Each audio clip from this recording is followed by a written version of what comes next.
Guys, welcome to all of you on my YouTube channel Tarisis Vision. हम पढ़ रहे हैं A Glossary of Little Terms by M.H. Abrams and Geoffrey Galt Haffam.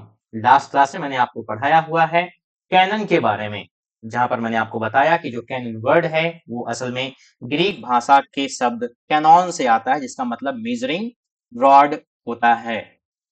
और ये measuring rod का मतलब क्या है कि एक विशेष तरीके का क्राइटेरिया जिसके तहत हम मानते हैं कि ये जो लिटरेरी वर्क है असल में वो पेटेंट है किसी का, यानी जिस ऑथर का नाम मेंशन है ये उसके द्वारा ही लिखा गया है।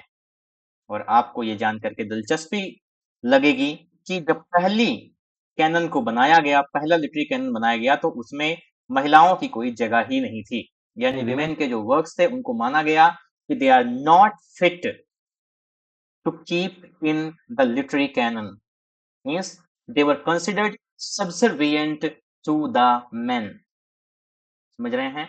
तो आज की हमारी जो क्लास है, आइए उसके बारे में बातें करते हैं। आज की हमारी क्लास में जो हमारा जो सबसे पहला टर्म है वो है कार्पेडियम। क्या है इसका नाम? इसका नाम है कार्पेडियम। समझ रहे हैं? ये क्या है? कार्पेडियम है। अभी तक मैं इसको कार्पेडियम कह रहा था, फाइनली मैंने एक मूवी देखी। समझ रहे हैं? फाइनली मैंने एक मूवी देखी और मैं चाहता हूं कि आप सब भी उस मूवी को जरूर देखिएगा। उस मूवी का नाम है डेड पोएट्स सोसाइटी। समझ रहे हैं? मूवी का नाम क्या है? Dead poets society. और ये जो मूवी है डेड पोएट्स सोसाइटी, ये असल में अगर आपने बॉलीवुड की मोहब्बतें देखा हो, मोहब्बतें में तो हालांकि इसको लव के उससे जोड़ देते हैं, हालांकि यहाँ पर लव से नहीं, जो कॉन्सेप्ट है वो लिटरेचर का है कि एक तरफ आप साइंस और अलग सब्जेक्ट्स को पढ़ रहे हैं, लेकिन वहां पर जो लिटरेचर है उसको आपको पढ़ने के साथ साथ कैसे एंजॉय करना है, कैसे जीना है, उसको लेकर के यहाँ पर बातें सिखाई जाती हैं। रॉबिन विलियम्स ने बहुत बेहतरीन किरदार निभाया हुआ है कीटिंग प्रोफेसर कीटिंग का, और आप देख सकते हैं कि वो इतनी बेहतरीन मूवी है कि आपको बहुत कुछ सिखा सकती है। चलिए आज से हम इसको क्या पढ़ेंगे? कार्पेडियम। क्या पढ़ेंगे? कार्पेडियम। और वही है गाना, आप जानते हैं, हर घड़ी बदल रही है रूप जिंदगी, छांव है कहीं, कहीं है धूप भी। तो उसके बाद फिर क्या है? हर पल यहाँ जी भर जियो, जो है समा कल हो ना हो, यानी कल हो ना हो, टुमारो मे बी और नॉट, नोबडी नोज। कल हो या ना हो इसके बारे में कोई नहीं जानता है। कार्पेडियम का ये जो आपके सामने बना हुआ है, ये इसके फोनेटिक्स का, यानी कैसे how you are going to pronunciate it, उसके बारे में बातें हैं। लेकिन हम आते हैं कार्पेडियम का मतलब क्या है, मीनिंग। ठीक है, इसका मीनिंग है seize the day, seize the day. और ये एक लैटिन भाषा का शब्द है, याद रखिएगा, किसका? लैटिन भाषा का शब्द है, लैटिन भाषा का शब्द है। और कहां पर? होरस, जानते हैं होरस के जो ओड्स थे, होरेसियन ओड का कॉन्सेप्ट क्या है, आप मुझे बताइएगा कमेंट सेक्शन में। होरेसियन ओड्स की क्या खासियत होती थी? समझ रहे हैं? होरेस के ओड्स से क्या किया जाता है? इस फ्रेज को लाया जाता है, और ये लैटिन भाषा का क्या है? शब्द है, फ्रेज है, जिसका मतलब क्या होता है? सीज द डे, यानी ये जो दिन है वो क्या हो जाए? सीज मतलब स्टॉप, रुक जाए। देखिए, which has become the name, और ये क्या है? एक नाम बन चुका है for a very common literary motif.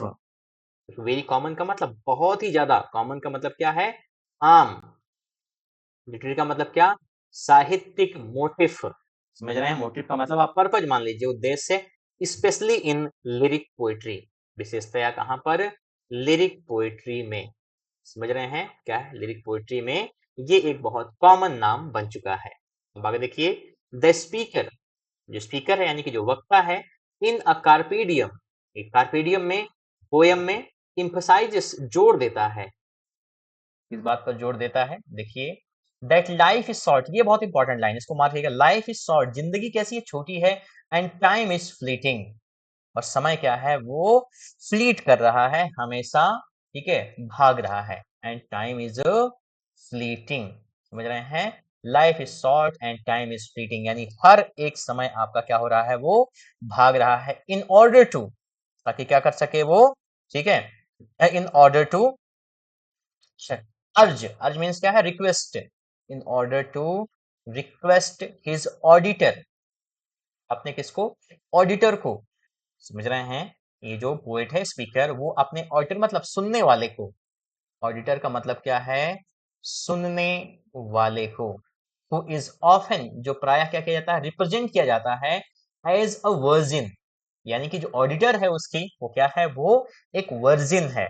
मतलब जानते हैं आप, रिलक्टेंट, रिलक्टेंट का मतलब दृढ़ है एकदम से, क्या, टू चेंज हर कंडीशन, समझ रहे हैं, क्या करने के लिए, to change her condition to make the most of present pleasures, यानी कि जो वर्तमान के प्लीजर्स मतलब सुख है उसका वो मेक द मोस्ट, समझ रहे हैं, यानी कि मेक द मोस्ट का मतलब उसका भरपूर वो आनंद ले सके, समझ रहे हैं। यानी कि यहाँ पे जो स्पीकर है ऑडिटर, ठीक है, ऑडिटर जो है उसको इस तरीके से रिप्रेजेंट किया जाता है कि वो क्या है, एक वर्जिन है, यानी कि आप समझ सकते हैं कि जो आदमी है, जो पुरुष है, स्पीकर जो है, वो अपनी फीमेल काउंटर पार्ट को ये समझाने की कोशिश कर रहा है कि आप क्या हैं, ठीक है, आप बहुत विशेष हैं, खास हैं, और बेहतर यही होगा कि हम लोग क्या करें, इस लम्हे को जिए, हमेशा हर एक मोमेंट को हमको क्या करना है, जीना है।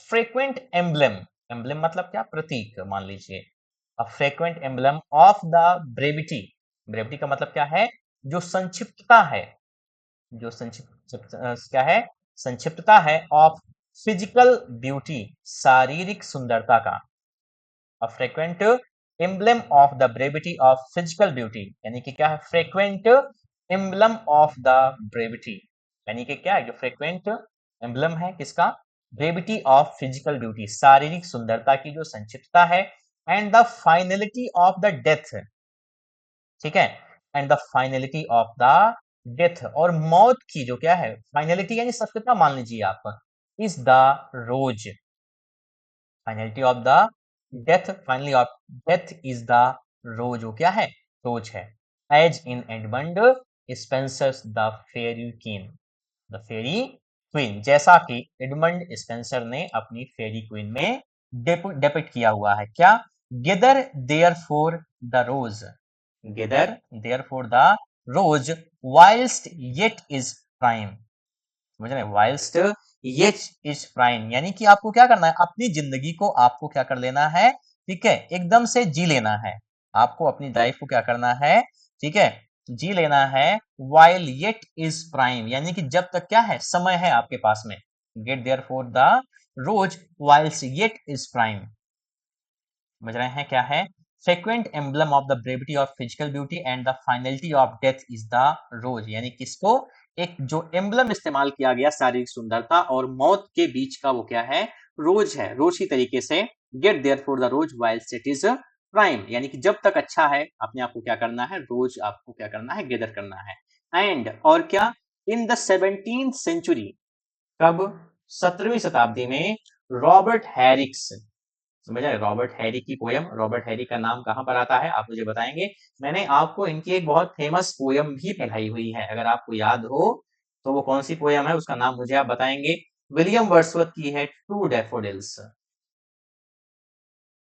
ठीक है, विलियम वर्ड्सवर्थ की, या मेरे ख्याल से डैफोडिल्स है, आप मुझे बताएंगे कि रॉबर्ट हैरी की जो पोयम है उसका नाम क्या है, ठीक है, to the virgins to make much of time, Robert Herrick की कौन सी poem, to the virgins to make much of time, gather you rosebuds while you may, ठीक है, वाइल यू में, यानी कि जब तक आप कर सकें तब तक क्या करना है आपको, रोज बर्ड्स इकट्ठा करना है, यानी का मतलब क्या है कि आपको अपनी लाइफ को एंजॉय करना है, एंड एडमंड वेलर, समझ रहे हैं, और कौन, एडमंड वेलर, ठीक है, एडमंड वेलर की कौन सी पोयम, गो लवली रोज, समझ रहे हैं क्या है, गो लवली रोज, गो लवली रोज, और एडमंड वेलर की कौन सी पोयम, गो लवली रोज, ये भी, the more complex poems of this type, ठीक है, और जो ज्यादा कॉम्प्लेक्स पोयम है इस टाइप की क्या है, कम्युनिकेट, वो बात करती हैं किस बात को लेकर, द पॉइग्नेंट सैडनेस, पॉइग्नेंट का मतलब क्या है, प्योर, सैडनेस मतलब दुख को, और एल्स या तो क्या, डिस्प्रेशन मीन्स बेचैनी को, समझ रहे हैं किस बात को लेकर के, और एल्स डिस्प्रेशन या बेचैनी को, of the pursuit of pleasures, समझ रहे हैं इसको, of the pursuit of pleasures, यानी दुख के, परसूट मतलब जब आप उसका पीछा करें, under the sentence of inevitable death. समझ रहे हैं? यानी कि मौत के आने से पहले, मौत जो कैसी है? इनएविटेबल है, यानी जिसको आप रोक नहीं सकते हैं, जिसको आप रोक नहीं सकते, जिसको रोका ना जा सके। ठीक है? परसूट ऑफ प्लीजर्स यानी क्या है? सुखों का, आनंद का परसूट यानी जो पीछा है, under the sentence of inevitable death, यानी कब? मौत के आने से पहले। यानी जब क्या सेंटेंस ऑफ इनएविटेबल डेथ का मतलब कॉन्सेप्ट है हमारे पास में कि मौत आने से पहले आपको क्या करना है? आपको अपनी लाइफ को जी लेना है। और इसके लिए मैंने आपको एक पोएम पढ़ाई भी है, याद होगा, एंड्रयू मार्वेल की पोएम है टू हिज क्वाय मिस्ट्रेस। तो क्या कहते हैं? पहली लाइन है इस पोएम की, बहुत फेमस है। क्या है? एंड्रयू मार्वेल की to his क्वाय mistress.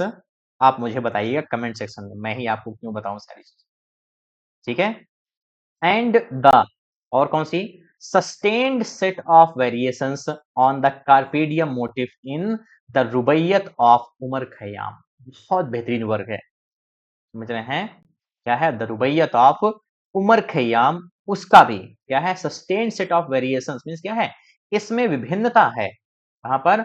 On the carpe diem motive, किस कार्पेडियम मोटिव में? रुबैयत ऑफ उमर खयाम, यानी उमर खयाम की रुबैयत में।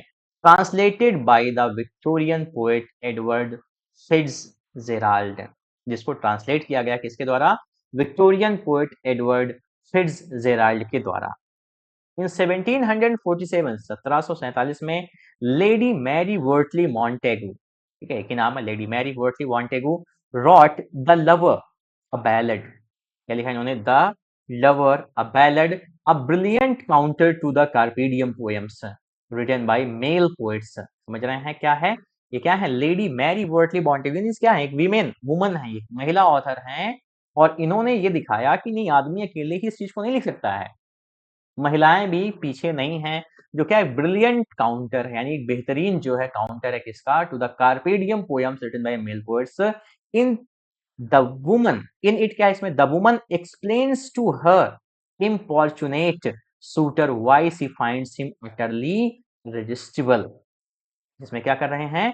ठीक है, द वुमन एक्सप्लेन्स, जो महिला है वो क्या करती है? वो एक्सप्लेन करती है, यानी बताती है, व्याख्या देती है किसकी? To her importunate suitor. Importunate मतलब क्या? जो परसिस्टेंट, अड़ा हुआ सूटर है, यानी सूटर मतलब उसका जो लवर है।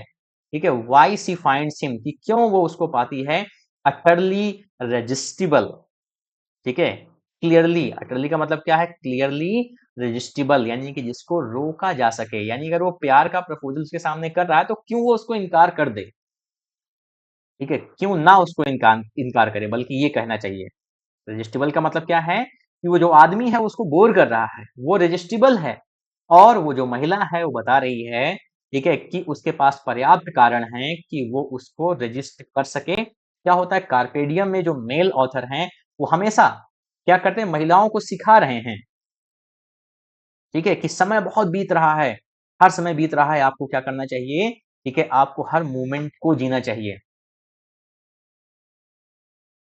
और आप क्या कर रहे हैं? उस चीज को लेकर के बार बार प्रिसाइज कर रहे हैं उसे। इफ द वर्ल्ड, क्या है लाइन उसकी? टू हिज क्वाय मिस्ट्रेस की, ठीक है, उसमें आप देखेंगे कि किस तरीके से वो उसको समझा रहा है, कन्विंस कर रहा है। That is a seductive poem. कैसी पोयम है वो? सेडक्टिव पोयम है, सेड्यूस करना चाहता है उसमें। ठीक है, तो उसमें क्या हो रहा है कि इन्हीं की जो इस आइडियोलॉजी को काउंटर करने के लिए, ठीक है, लेडी मैरी वर्टली मॉन्टेगू ने क्या लिखा? द लवर आ, जहां पर उन्होंने बताया कि तुम इतनी जो बातें कर रहे हो, यानी कार्पेडियम की जो बातें हैं, ठीक है, उसमें महिलाओं को बार बार क्या किया जा रहा है? सेड्यूस करने की बातें की जा रही हैं। अब हमारे ये कि तुम को मना करने के पीछे हमारा क्या उद्देश्य है, को मना कर रहे हैं, समझिए। ठीक है, अब आते हैं सेल्टिक रिवाइवल पे। कई कई जगह पे इसे केल्टिक रिवाइवल भी कहा जाता है, तो आप इस चीज को देख लीजिएगा। केल्टिक है, सबसे पहले मैं आपको बता दूं कि किस चीज को लेकर के है ये है आयरलैंड को लेकर के। आयरलैंड जो कि क्या था? इंग्लैंड का एक हिस्सा है। और वहां पर क्या था कि जिस तरीके से हमारे यहाँ पर बातें होती हैं कि जब हमको जोक्स बनाने होते हैं तो हम सरदारों के ऊपर खूब जोक्स बनाते हैं, सरदारों के ऊपर हम खूब जोक्स बनाते हैं, तो इंग्लैंड में जो जोक्स बनाए जाते हैं वो हमेशा आयरिश लोगों के ऊपर बनाए जाते थे और ये माना जाता था कि इनकी जो कल्चर है वो दोयम दर्जे की है, यानी कि ये कल्चर फिट नहीं है, समझ रहे हैं? और हमेशा उनको क्या किया गया, एक दोहरी नज़र से देखा गया। केल्टिक रिवाइवल इसी को लेकर के आता है। केल्टिक रिवाइवल की बात ये होती है कि जब क्या था, आयरलैंड की अपनी एक, ठीक है, जब भी आप किसी से जुड़ते हैं तो आप अपनी जो है, जैसे बात करते हैं हम कि नदी जब समंदर में जुड़ती है तो नदी नदी नहीं रह जाती। नदी की पहचान कब थी, जब नदी अकेले थी। क्योंकि आपको लगता है कि आप किसी के साथ जुड़ करके आप अपनी इमेज को बना लेंगे, तो वो ठीक नहीं है। है वैल्यू दोनों की, चाहे चींटी हो चाहे पहाड़ हो। माउंटेन एंड द स्क्वायरल हमने पढ़ा हुआ है ना, वहां पे बताता है कि गिलहरी कहती है कि मैं मानती हूँ कि मैं अपनी पीठ पर तुम जैसे पेड़ को नहीं उगा सकती हूँ, लेकिन तुम भी अखरोट नहीं तोड़ सकते हो। तो दोनों की इंडिविजुअलिटी है और दोनों का क्या है, अस्तित्व है। लेकिन सेल्टिक रिवाइवल में क्या होता है कि ये लोग इसी चीज को लेकर ऑब्जेक्ट करते हैं कि आयरलैंड ने क्या किया, इंग्लैंड के साथ में रह करके अपनी इमेज ही खो दी, अपनी पहचान खो दी, लोगों ने उसके ऊपर मजाक बनाना शुरू कर दिया और उसको ये माना कि इनका तो कोई कल्चर ही नहीं है। सेल्टिक रिवाइवल वही था। सेल्टिक रिवाइवल वो दौर था, सेल्टिक जब क्वीन ब्रॉडिका जैसे जो है नाम आते हैं, आपको मैंने द रोड टू हैप्पीनेस में बताया है, अगर आपको याद हो तो। क्या है वो, केल्टिक की ही क्वीन है, सेल्टिक की ही क्वीन है, ठीक है। Road to happiness Bertrand Russell का पढ़ाया है मैंने आपको। अब देखिए, the Celtic revival also known as the Irish literary renaissance, समझिए, जिसको हम किस नाम से जानते हैं, आयरिश लिटरेरी रेनेसेंस के भी नाम से जानते हैं, यानी आयरिश साहित्यिक पुनर्जागरण के भी नाम से इसको हम जानते हैं। आइडेंटिफाई ये क्या करता है, पहचान करता है the remarkably creative period. Remarkably का मतलब क्या है, उल्लेखनीय। क्रिएटिव पीरियड का मतलब क्या है, जो एक कह सकते हैं कि काफी प्रोडक्टिविटी इस पीरियड में आती है इन आयरिश लिटरेचर, आयरिश साहित्य में, फ्रॉम अबाउट 1880 1880 से लेकर के to the death of William Butler Yeats in 1939, इसकी मौत तक, विलियम बटलर ईट्स की मौत तक 1939 में, समझ रहे हैं, 1939 में। और आप जानते हैं कि 1923 में विलियम बटलर ईट्स को क्या मिला था, नोबेल प्राइज भी मिला था। The aim of Yeats and other early leaders of the movement, ठीक है, जो एम था, उद्देश्य था किनका, जो अर्ली, यहाँ फुल स्टॉप है, इसको सही कर लीजिएगा। The aim of Yeats and other early leaders, Yeats का और जो अन्य क्या थे अर्ली लीडर्स थे, उनका मूवमेंट, इस मूवमेंट से जुड़े हुए, उनका क्या ये था, aim purpose was to create, बनाना अ डिस्टिंक्टिव नेशनल लिटरेचर। इनका मतलब क्या है, क्लियर, स्पष्ट, ठीक है, क्लियर नेशनल लिटरेचर, एक क्या है, राष्ट्रीय स्तर का साहित्य, by going back to Irish history, कैसे, आयरिश इतिहास में पीछे जाकर के, लीजेंड, ठीक है, इसकी जो गाथाएं हैं उसमें, एंड फॉकलोर, फॉकलोर का मतलब क्या है, जो लोक साहित्य है, लोकगीत है वहां पर, as well as to native literary models, और क्या, जो नेटिव लिटरेरी मॉडल्स हैं उनको भी, समझ रहे हैं। द मेजर राइटर्स, जो मेजर राइटर्स थे यानी बड़े जो राइटर्स हैं, हावेवर हालांकि, wrote not in the native Irish, ठीक है, उन्होंने क्या किया, उन्होंने नेटिव आयरिश में नहीं लिखा, one of the Celtic languages, जो सेल्टिक लैंग्वेजेस में से एक थी, उसमें उन्होंने नहीं लिखा, बट इन इंग्लिश, लेकिन किसमें, इंग्लिश में। डब्ल्यू बीट्स को उठा के आप देख लीजिए, उन्होंने क्या लिखा हुआ है, उन्होंने सारी चीजों को इंग्लिश में ही लिखा है। एंड अंडर द इन्फ्लुएंस, और किसके प्रभाव में आकर के, of various non British literary forms, कैसे, under the influence of various non Irish literary forms, यानी किसके प्रभाव में आकर के, देखिए, ऑफ वेरियस मीन्स विभिन्न, नॉन आयरिश लिटरेरी फॉर्म्स, यानी ऐसे लिटरेरी फॉर्म्स में, साहित्यिक फॉर्म में जो क्या थे, नॉन आयरिश थे, आयरिश थे ही नहीं।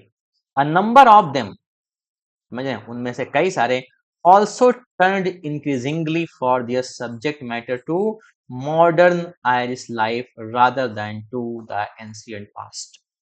नंबर ऑफ देम यानी उनमें से कई सारे, ऑल्सो टर्न्ड इंक्रीजिंगली, क्या हुए, वो बढ़ते गए, फॉर दियर सब्जेक्ट मैटर, अपने सब्जेक्ट मैटर को लेकर के, टू मॉडर्न आयरिश लाइफ, यानी जो आधुनिक आयरिश जिंदगी थी उसको लेकर के, रादर देन किसके बजाय, टू द एंशिएंट पास्ट, यानी प्राचीन में नहीं गए वो, उन्होंने अपने सब्जेक्ट मैटर को जो मॉडर्न आयरिश लाइफ थी उससे जोड़ करके देखा। समझ रहे हैं, एक बहुत बड़ा नाम आयरलैंड के ही उसमें है, कौन सा, जीबी शॉ का, जॉर्ज बर्नर्ड शॉ का। Then to the ancient past, आगे बढ़ते हैं।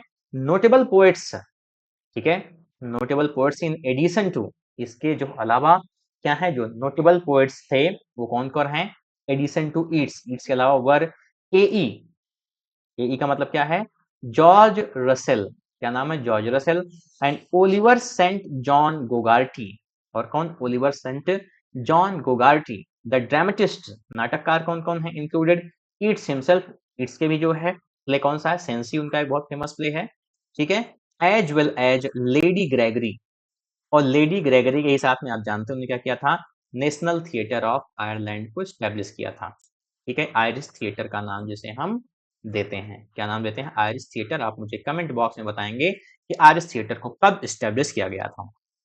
was also an important patron and publicist for the movement, जो क्या थी, ये बहुत ही इंपॉर्टेंट जरूरी पैट्रॉन थी और पब्लिसिस्ट थी फॉर द मूवमेंट, इस आंदोलन के लिए।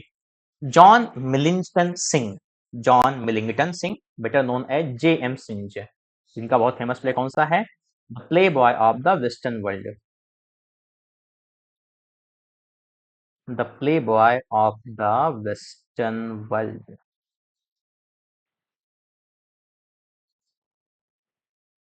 ठीक है, एंड लेटर, और बाद में सीन ओ कैसी, कौन, सीन ओ कैसी भी एक बड़े जो है ड्रामेटिस्ट में जुड़ते हैं। अमंग द नॉवेलिस्ट, अब बात करें उपन्यासकारों की तो कौन कौन है, वह George Moore, George Moore and James Stephens, as well as James Joyce, आप जानते ही हैं फेमस नॉवल कौन सी है, यूलिसिस, किसके साथ पब्लिश हुई थी, कमेंट बॉक्स में आप बताइए इसका आंसर। हु ऑल्दो, ठीक है, ही अबेंडेड, हु मीन्स क्या है, although, who although had abandon, who although,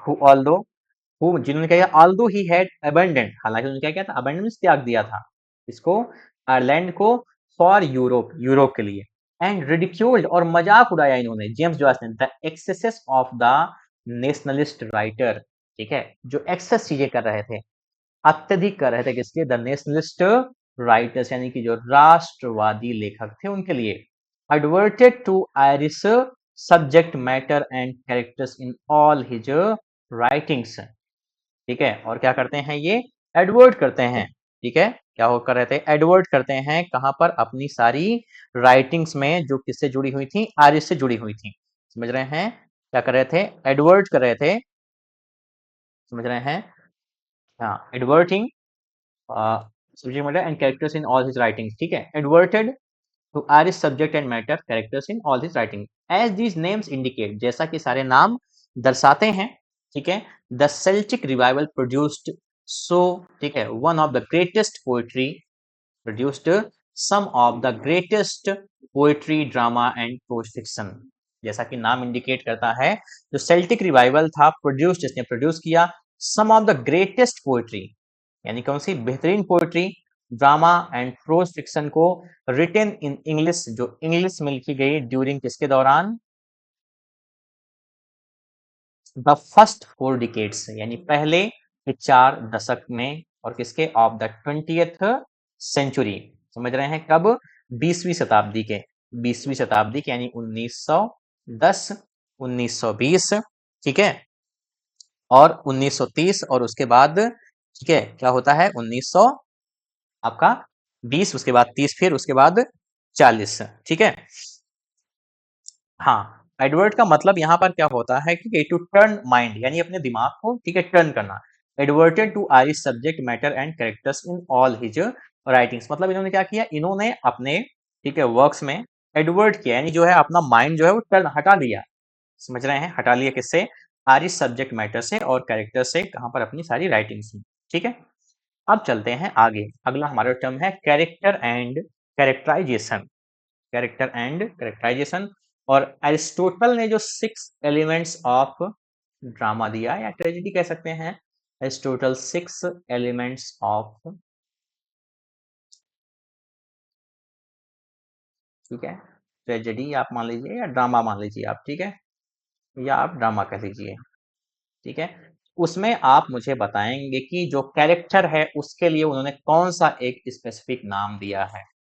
जो कैरेक्टर्स हैं, कैरेक्टर में उन्होंने कैरेक्टर्स के लिए कौन सा एक स्पेसिफिक नाम दिया हुआ है। पहले तो प्लॉट के बारे में बात करते हैं। प्लॉट को पहले नंबर पे रखते हैं और बताते हैं कि प्लॉट क्या है, इज द, ठीक है, फर्स्ट प्रिंसिपल, ठीक है, फर्स्ट प्रिंसिपल है। दूसरा क्या है, प्लॉट को क्या बोलते हैं, माइथॉस। दूसरा क्या है, वो होता है कैरेक्टर, लेकिन मैं आपको ग्रीक नाम बताऊंगा नहीं, ये आपके लिए क्वेश्चन है, आप मुझे बताएंगे कमेंट में। अब देखिए, the character is the name of a literary जानरा। क्या है, कैरेक्टर जो है वो एक लिटरेरी जानरा यानी विधा का एक नाम है, साहित्यिक। It is short and usually witty, ठीक है, ये छोटा, यूजुअली विटी, प्रायः कैसा है, ठीक है, हाजिर जवाब, स्केच बनावट है, in prose of a distinctive type of person, यानी क्या है, prose of a distinctive type of person, यानी एक विशिष्ट, ठीक है, क्या है, एक विशिष्ट तरीके के व्यक्ति की जो क्या है, बनावट है, जो कैसा है, यूजुअली विटी है, और कैसा है, ठीक है, विटी है, शॉर्ट है, इस तरीके से उसको हम रखते हैं। द जानरा, अब इस चीज को आप समझिए, वाज इनॉग्रेटेड बाय थियोफ्रास्टस, इसके बाद Theophrastus, a Greek author of the second century BC, जो क्या थे, दूसरी सदी के लेखक थे। क्या नाम है, थियोफ्रास्टस।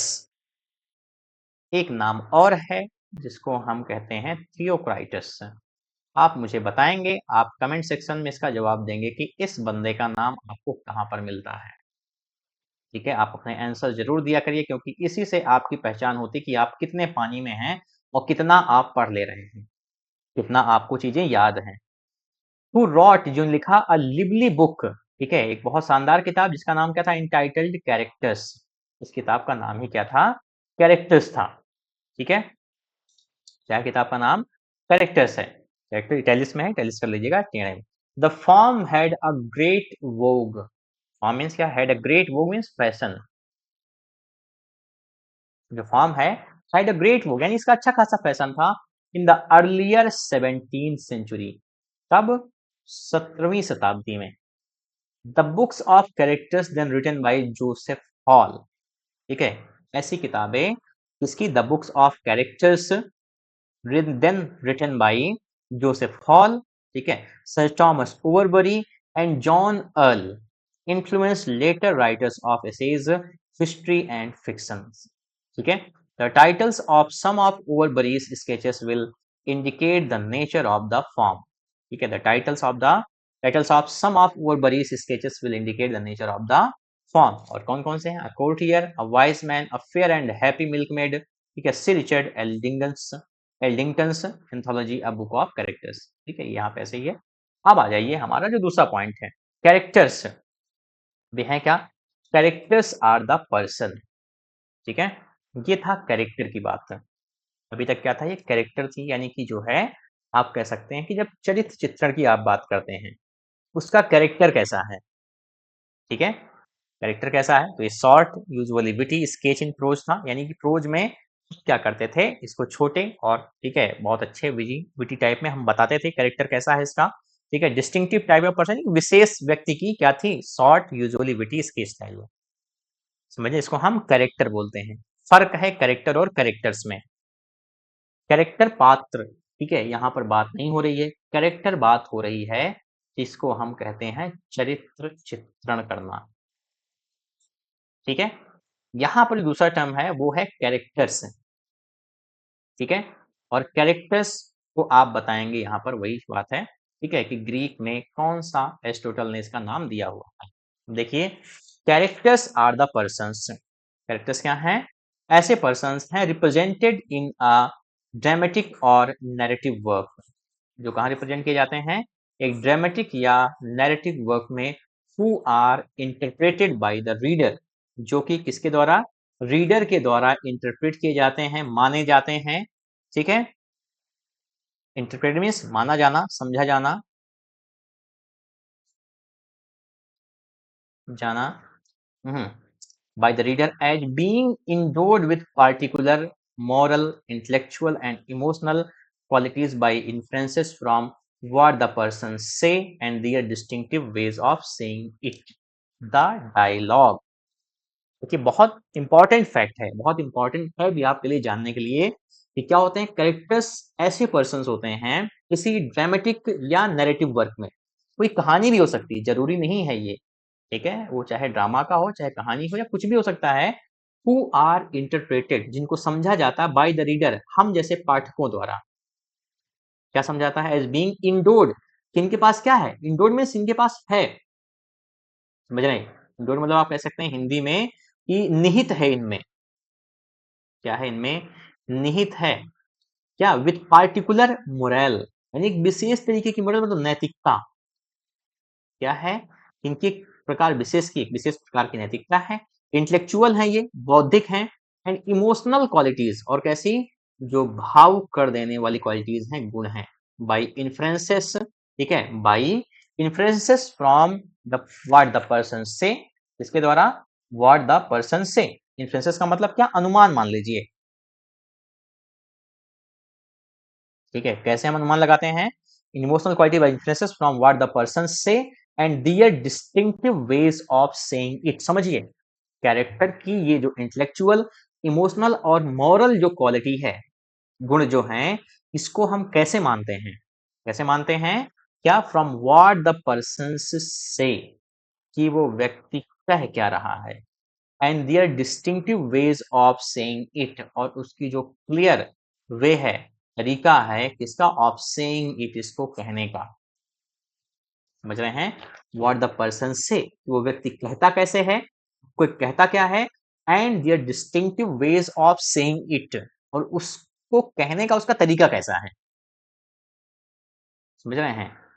आप समझिए कि हेमलेट का जो, ठीक है, जो कैरेक्टर है हेमलेट का, वो क्या बोलता है अपनी माँ को लेकर के? Frailty thy name is woman, frailty thy name is woman.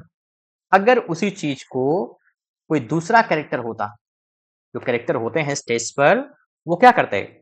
दोयम दर्जे का कैरेक्टर होता और वो उसको बोलता है फ्रैलिटी दाई नेम इज वुमन। क्या हो गया? ये यहाँ पे डिफरेंस आ गया ना, यानी सेंटेंस वही है, the difference is of the style. ठीक है, क्या है? उस स्टाइल, अंदाज का फर्क है, कैसे उसको बोल रहा है। और इसको हम क्या बोलते हैं? The dialogue. क्या बोलते हैं? Dialogue. And from what they do, और क्या? फ्रॉम व्हाट दे डू, और जिससे वो करते हैं, क्या करते हैं? देखिए, द एक्शन, और क्या? उनके जो एक्शन है वो। The grounds in the character's temperament, ठीक है, the grounds in the character's temperament, desires and moral nature for their speech and actions are called their motivation. Motivations क्या है? ठीक है, इसको भी समझिए। मोटिवेशन आपका होता है, क्या है? देखिए, ग्राउंड्स, ग्राउंड मतलब आधार जो है, ग्राउंड का मतलब जो आधार है, इन द कैरेक्टर्स टेम्परामेंट, ठीक है, कैरेक्टर के टेम्परामेंट में, और कहां पर? डिजायर में, इच्छा में, ठीक है, और कहा? मोरल नेचर, उसका जो नैतिक नेचर है, नैतिक जो उसका प्रकृति जो है उसकी, ठीक है, व्यवहार जो है। For their speech and actions, उनके स्पीच और एक्शंस के लिए, आर कॉल्ड दियर मोटिवेशन, क्या कहे जाते हैं? उनके मोटिवेशन। समझ रहे हैं? अ कैरेक्टर में रिमेन इसेंशियली स्टेबल। सैम समझिए, एक कैरेक्टर कैसा रह सकता है? आवश्यक रूप से वो स्टेबल मीन्स कैसा हो सकता है? शांत हो सकता है, रुक सकता है, और अनचेंज्ड, वो या वो नहीं बदल सकता है, इन आउटलुक एंड डिस्पोजिशन। आउटलुक का मतलब क्या है? नजरिए में, एंड डिस्पोजिशन मतलब किसी कार्य को करने की जो क्षमता है, ठीक है, किसी कार्य को करने का जो तरीका है। From beginning to end of a work, यानी कि किसी वर्क, यानी किसी जो है वर्क के शुरुआत से लेकर के अंत तक क्या होता है? बिल्कुल नहीं बदलता है, स्टेबल होता है। Prospero in Shakespeare's the Tempest, Prospero जो कैसा है? शेक्सपियर के द टेम्पेस्ट में शुरू से लेकर के अंत तक वो ऐसा ही है। मिकॉबर इन चार्ल्स डिकेंस डेविड कॉपरफील्ड, के डेविड कॉपरफील्ड, चार्ल्स डिकेंस का जो नॉवेल है, उसमें जो मिकाबर का कैरेक्टर है वो शुरू से लेकर के अंत तक वैसा ही है। और में, या क्या हो सकता है? में अंडरगो अ रेडिकल चेंज, एक रेडिकल यानी कि एक स्ट्रक्चर अलग तरीके के चेंज में जा सकता है, either through a gradual process of development. Either मतलब या तो, किसके थ्रू, इसके जरिए। अब ग्रेजुअल का मतलब धीरे धीरे एक प्रोसेस हो रहा है, किसका, ऑफ डेवलपमेंट यानी विकास का। ठीक है, gradual process of development. The title character in Jane Austen's Emma, समझ रहे हैं, जो टाइटल कैरेक्टर है जेन ऑस्टन की एमा में, यानी एमा ही, वो क्या है, वो धीरे धीरे उसका जो व्यवहार होता है वो परिवर्तित होना शुरू हो जाता है। और या तो कैसे हो सकता है, as the result of a crisis, कोई दुर्घटना हो गई है, कोई कुछ बुरा हो गया है, कोई विपत्ति आ गई है, उसका परिणाम होता है, को बदल जाता है। शेक्सपियर का किंग लियर, समझे, शेक्सपियर का जो किंग लियर है, वो क्या हो रहा है, पहले तो उसके अंदर बड़ी घमंड थी, बड़ी अकड़ थी, लेकिन क्या हुआ, उसके साथ क्राइसिस हो जाती है, संकट हो जाता है, उसका परिणाम होते हैं कि ये महोदय बदल जाते हैं। जिन बेटियों की बड़ी तारीफ कर रहे थे, चापलूसी पसंद आ रही थी, वो सब कुछ खत्म हो जाता है। और कौन, पिप इन डिकेंसेस ग्रेट एक्सपेक्टेशंस, कौन, पिप डिकेंस के ग्रेट एक्सपेक्टेशंस में भी क्या होता है, वो भी जो है चेंज हो जाता है बाद में जाकर के, आप देखते हैं। वेदर अ कैरेक्टर, ठीक है, रिमेन्स स्टेबल और चेंजेस, ठीक है, the reader of a traditional and realistic work aspects consistency. देखिए ये बहुत बड़ी बात है, आप इस लाइन को पूरा अंडरलाइन करेंगे यहां से, कि चाहे कोई कैरेक्टर क्या हो जाए, स्टेबल रहे, यानी वो जैसा शुरू में है वैसा ही अंत में रहे, स्थायी रहे या चेंज या बदल जाए वो। The reader of a traditional, क्या है, जो पाठक है किसका, ऑफ अ ट्रेडिशनल यानी कि पारंपरिक, एंड रियलिस्टिक वर्क, रियलिस्टिक का मतलब क्या है, कि जो कैसा है, यथार्थवादी वर्क, एक्सपेक्ट यानी हम आप जैसे जो रीडर हैं, ठीक है, वो एक्सपेक्ट उम्मीद करते हैं क्या, कंसिस्टेंसी को, कैरेक्टर जैसा है वैसा ही रहे, हीरो अच्छा है तो हीरो अच्छा ही रहे, विलेन अच्छा है, सॉरी विलेन बुरा है तो विलेन बुरा ही रहे, चाहे कोई कैरेक्टर बदल जाए या चेंज हो, ठीक है, तो हम जैसे जो रियलिस्टिक वर्क के रीडर हैं, कैसे, परंपरावादी और यथार्थवादी हम जैसे जो रीडर हैं, वो उम्मीद करते हैं क्या, कंसिस्टेंसी को लेकर के। अब कंसिस्टेंसी क्या है, the character should not suddenly break off, character should not suddenly break off, break off का मतलब क्या है, किसी काम को करते करते रुक जाना, या कुछ बोलते बोलते चुप हो जाना। सडनली ब्रेक ऑफ का मतलब क्या, कि ये नहीं कि कुछ बोल रहा है लगातार और वो चुप हो जाए तुरंत। एंड एक्ट इन वे, और वो क्या करे, इस तरीके से काम करे, not plausibly grounded in his or her temperament, as we have already come to know it, समझिए, and act in a way, इस तरीके से काम करे, नॉट प्लॉजिबली ग्राउंडेड, ठीक है, क्या हो, प्लॉजिबल का मतलब क्या होता है, अतार्किक, ठीक है, ऐसा क्या होता है, अतार्किक, grounded in his or her temperament, as we have already come to know it, और इस तरीके से काम करे कि वो बिल्कुल भी अतार्किक महसूस ना हो। नॉट प्लजल का मतलब कि बिल्कुल भी हमको आपको अतार्किक महसूस ना हो अपने टेम्परामेंट में, अपने टेम्परामेंट मतलब अपने हाव भाव में, समझ रहे, जैसा कि हम पहले जान चुके हैं, यानी कि वो बदले ना। देखिए ईएम फॉस्टर का ये बहुत बेहतरीन वर्क है, एस्पेक्ट्स ऑफ द नॉवेल। कभी आपको मौका मिले और आप चाहते हैं कि आप कुछ जीवन में अच्छा करें, तो आपको इस वर्क को जरूर पढ़ना चाहिए, एस्पेक्ट्स ऑफ द नॉवेल, ठीक है, जहां पर वो बात करते हैं, ओपन एंडिंग की बातें करते हैं, ठीक है, और किस तरीके से जो कहानी है, स्टोरी, उसका क्या मतलब होता है, उसके बारे में एस्पेक्ट्स ऑफ द नॉवेल में बताया जाता है। ईएम फॉस्टर का फेमस वर्क कौन सा है, पैसेज टू इंडिया, आप जानते हैं उसके बारे में, ठीक है, और ये जानते हैं इन्होंने एक बहुत फेमस फ्रेज को कॉइन किया था, Which is that famous phrase?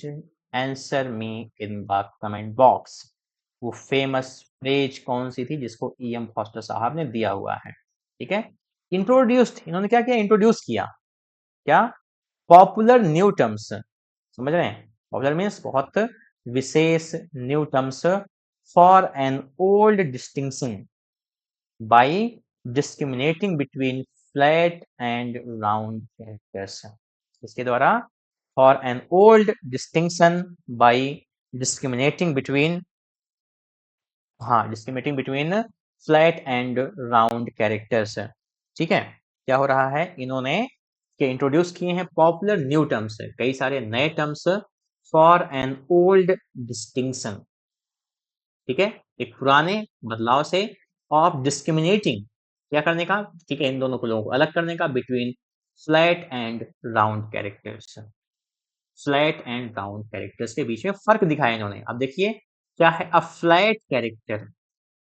एक फ्लैट कैरेक्टर जो होता है जिसको हम क्या बोलते हैं, ऑल्सो कॉल्ड अ टाइप, याद रखिएगा, फ्लैट और टाइप दोनों सेम है, फ्लैट और टाइप दोनों एक ही कैरेक्टर हैं, और टू डायमेंशनल, ये क्या होते हैं, टू डायमेंशनल, टू डायमेंशनल, ये जो आपके सामने स्क्रीन लगी हुई है कैसी है, टू डायमेंशनल है। टू डायमेंशनल का मतलब आपको सिर्फ सामने दिखाई पड़ रहा है बस, ठीक है, ये फोन जो है वो टू डायमेंशनल है। टू डायमेंशनल का मतलब आप सिर्फ इसके सामने का एक हिस्सा देख सकते हैं बस। टू डायमेंशनल का ये मतलब नहीं है कि आप उसके सामने पाते हैं उसमें दो माइंड है, ऐसा नहीं है बिल्कुल। टू डायमेंशनल का मतलब आप सिर्फ एक जगह एक चीज देख पा रहे हैं बस सामने, समझ रहे हैं।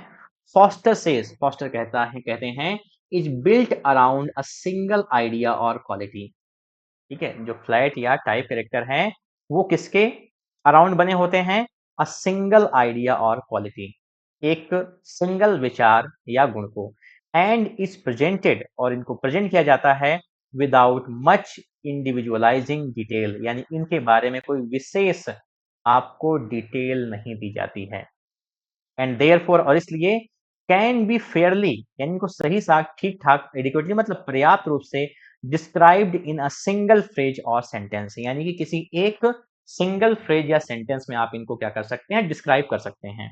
अब देखिए अगला है अ राउंड कैरेक्टर, एक जो राउंड कैरेक्टर होता है कॉम्प्लेक्स इन टेम्परामेंट, वो क्या होता है, टेम्परामेंट में कॉम्प्लेक्स होता है, जटिल होता है, एंड मोटिवेशन, और मोटिवेशन में, एंड इज रिप्रेजेंटेड, और इसको रिप्रेजेंट किया जाता है विद सटल पार्टिकुलरिटी, सटल मींस क्या, जटिल पार्टिकुलरिटी, यानी कि विशेषता इसकी जटिल है। सच अ कैरेक्टर, ऐसे जो कैरेक्टर होते हैं देयरफॉर इसलिए, is as difficult to describe, यानी इनको परिभाषित करना उतना ही कठिन है, विथ एनी एडिक्वेसी, यानी किसी भी के सटीकता के साथ, एडिक्वेसी में सटीकता के साथ, as a person in real life, समझ, जैसे एक व्यक्ति वास्तव में जो है जिंदगी में होता है तो उसको आप डिस्क्राइब ही नहीं कर सकते कि वो कैसा है, समझ रहे हैं ना। एक बहुत फेमस शेक्सपियर का जो डायलॉग है तो बताता है कि वो जो है अपनी ही बातों में उलझा है, मुझे अभी वो याद नहीं आ रही लाइन, कि कभी कभी अपने आप को मानता ईश्वर है, कभी हैवान बन जाता है, वो कुछ पता ही नहीं है उसका, तो ये उसी तरीके से होता है। एंड लाइक रियल पर्सन, ये हम जैसे होते हैं, हम जैसे इंसानों जैसे, इज कैपेबल ऑफ सरप्राइजिंग अस, हम जैसे वास्तविक इंसानों के तरीके से ही कैपेबल हैं, सक्षम हैं किस बात को लेकर के, ऑफ सरप्राइजिंग अस, हमें सरप्राइज करने के लिए, ठीक है, चौंका देते हैं हमें एकदम से ये अपने एक्शन से। अ ह्यूमरस कैरेक्टर, अब देखिए एक जो मजाकिया कैरेक्टर है, such as Ben Jonson Sir Epicure Mammon, जैसे कौन है, बेन जॉनसन के Sir Epicure Mammon, has a name which says it all, समझ रहे हैं, क्या है, ऐसा नाम है जो सब कुछ कह देता है। एपिक्योर मतलब आप जानते हैं फिलॉसफी, क्या होता है एपिक्योरियन, आप मुझे बताएंगे कमेंट बॉक्स में इसका मतलब क्या होता है, क्या होते हैं epicure, has a name which says it all, ऐसा नाम है कि नाम ही सब कुछ बता दे रहा है एपिक्योर साहब का। In contrast in Shakespeare's multifaceted Falstaff, एक ऐसा है, एक ऐसा कैरेक्टर है, ठीक है, जो विपरीत है, कंट्रास्ट में है किसके, टू द राउंडनेस, समझ, राउंड कैरेक्टर के तरीके से, of character in Shakespeare's multifaceted Falstaff, समझ, शेक्सपियर का जो मल्टीफेसेटेड, बहुत कई सारे चेहरे हैं उसके, फाल्स्टाफ के, उससे क्या है, ये विपरीत में है बंदा।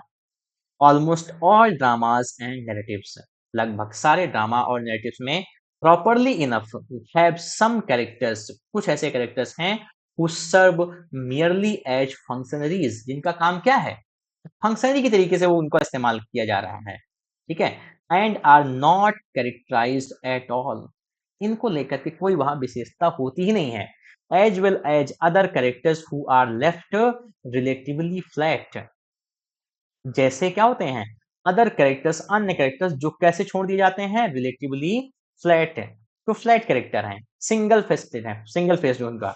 There is no need in Shakespeare's Henry Fourth part 1 for Mistress Quickly to be as globular as Falstaff. ठीक है, कह रहे हैं कि हेनरी फोर्थ की पार्ट 1 में जो शेक्सपियर की, ठीक है, मिस्ट्रेस कौन सी है, मिस्ट्रेस क्विकली जो है कैरेक्टर, उनको क्या है, उनको ग्लोबुलर होने की जरूरत ही नहीं, जैसे कि फालस्टाफ साहब हैं, कोई जरूरत नहीं है वहां पे। ठीक है, द डिग्री टू विच, अब जिस, ठीक है, डिग्री तक इनको क्या है, in order to be regarded as artistically successful characters need to be three dimensional depends on their function in the plot.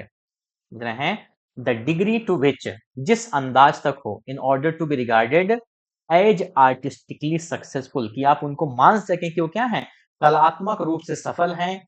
Characters को कैसा होना चाहिए, थ्री डायमेंशनल हो चाहिए, यानी राउंड कैरेक्टर होना चाहिए, है depends on their function in the plot, और ये उनका फंक्शन मतलब उनके कार्य पर निर्भर करता है, कहां पर, प्लॉट में यानी स्टोरी में। ठीक है, in many types of narrative, बहुत टाइप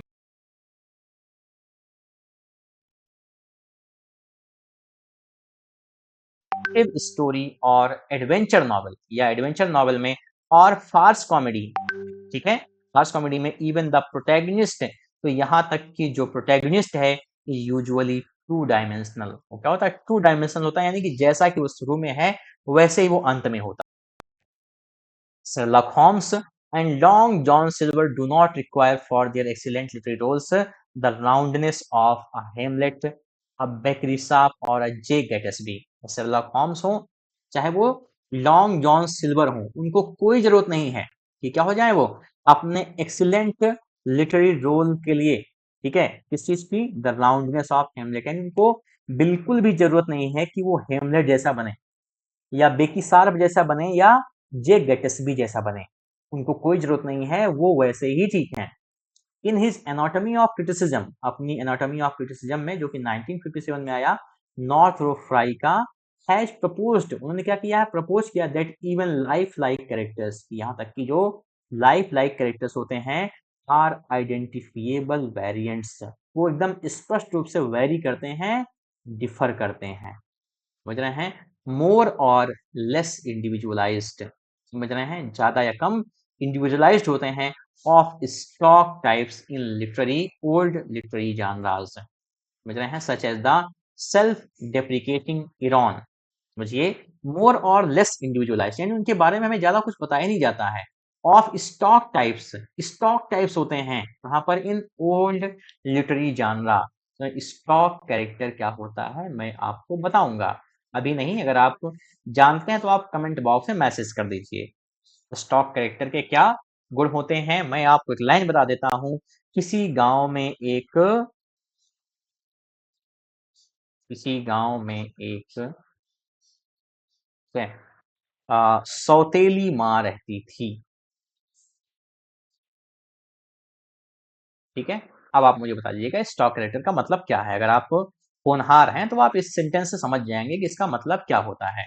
तो देखिए कह रहा है कि more or less individualized of stock types in old literary genres, समझ रहे हैं कि क्या है, ओल्ड लिटरेरी जानराज में, ठीक है, इनको दिया गया है सच है सेल्फ डेप्रिकेटिंग, जैसे कौन है, सेल्फ डेप्रिकेटिंग, डेप्रिकेटिंग का मतलब क्या, स्वयं को लेकर के, ठीक है, स्वयं को लेकर के विनम्र या क्रिटिकल होना, डेप्रिकेटिंग का मतलब क्या होता है, स्वयं को लेकर के जब आप क्या होते हैं, क्रिटिकल होते हैं या जो है विनम्र होते हैं, लेकिन का मजाकिया अंदाज में, जब आप खुद का मजाक उड़ाएं, such as the self deprecating eiron, समझ रहे हैं, ये सारे कैरेक्टर कब होते थे, ओल्ड जो है ड्रामा में हुआ करते थे, जैसे कौन, such as the self deprecating eiron, ठीक है, द बोस्टफुल एलाजॉन, और इरॉन से कौन सा टर्म आता है आप मुझे बताएंगे, चलिए मैं लिख देता हूं, ठीक है, आयरनी वर्ड यहीं से आता है, such as the self deprecating eiron, the boastful alazon, और एक कौन था, हुआ करता था बोस्टफुल, मतलब जो खूब फेंकता था, जिसका नाम क्या होता था, एलाजॉन, एलाजॉन क्या होता था, एक तरीके का स्टॉक कैरेक्टर है, एंड द सेनेक्स इरेटस, और कौन है, सेनेक्स इराटस, तीसरा कौन सा है, सेनेक्स इराटस होता था, और कॉलरिक ओल्ड फादर, कॉलरिक ओल्ड फादर का मतलब क्या है कि बदमाश एक बाप, तो ठीक है, इन क्लासिकल कॉमेडी में। ठीक है, फिर से हम इस लाइन को देख लें। नॉर्थरोप फ्राई ने प्रपोज किया that even life like characters, यहाँ तक कि हम जैसे जो लोग कैरेक्टर्स हैं आर आइडेंटिफिएबल वेरिएंट्स, वो क्या है, बहुत स्पष्ट रूप से भिन्न होते हैं, मोर और लेस इंडिविजुअलाइज्ड, उनको चाहे ज्यादा या थोड़ा आप इंडिविजुअलाइज कर दीजिए, of stock types in old literary genres, stock type से कहां पर, ओल्ड लिटरेरी जानराज में, such as the self deprecating eiron, जैसा कि स्वयं को क्या करता था, मजाक उड़ाने वाला होता था एरॉन, या बोस्टफुल एलाजॉन, या जो खूब, ठीक है, क्या करे, अपनी जो है फेंके लंबी लंबी, उसके जैसा कैरेक्टर जो कौन होता था, एलाजॉन होता था। और तीसरा था कौन सा, सेनेक्स एरोटस, कौन सा होता था, एंड द सेनेक्स एरोटर, ठीक है, जो क्या है, सेनेक्स इरेटस और कॉलरिक ओल्ड फादर। सेनेक्स इरेटस का मतलब क्या है कि ये एक हैवी फादर फिगर होता था, कौन होता था, heavy father figure, heavy father figure, who belongs to, who belongs to an impostor group, यानी क्या है, जो धोखेबाज के, ठीक है, ग्रुप से क्या होता था, जुड़ा होता था। ठीक है, तो ये ऐसे कैरेक्टर्स भी हुआ करते थे। आप स्टॉक कैरेक्टर्स में इन चीजों को हम देखेंगे। ठीक है, आज की क्लास को हम यहीं पर एंड करते हैं, फिर मिलते हैं अपनी अगली क्लास में और कैरेक्टर टॉपिक को फिर से कंटिन्यू करते हैं। Thank you so much for watching, have a good day.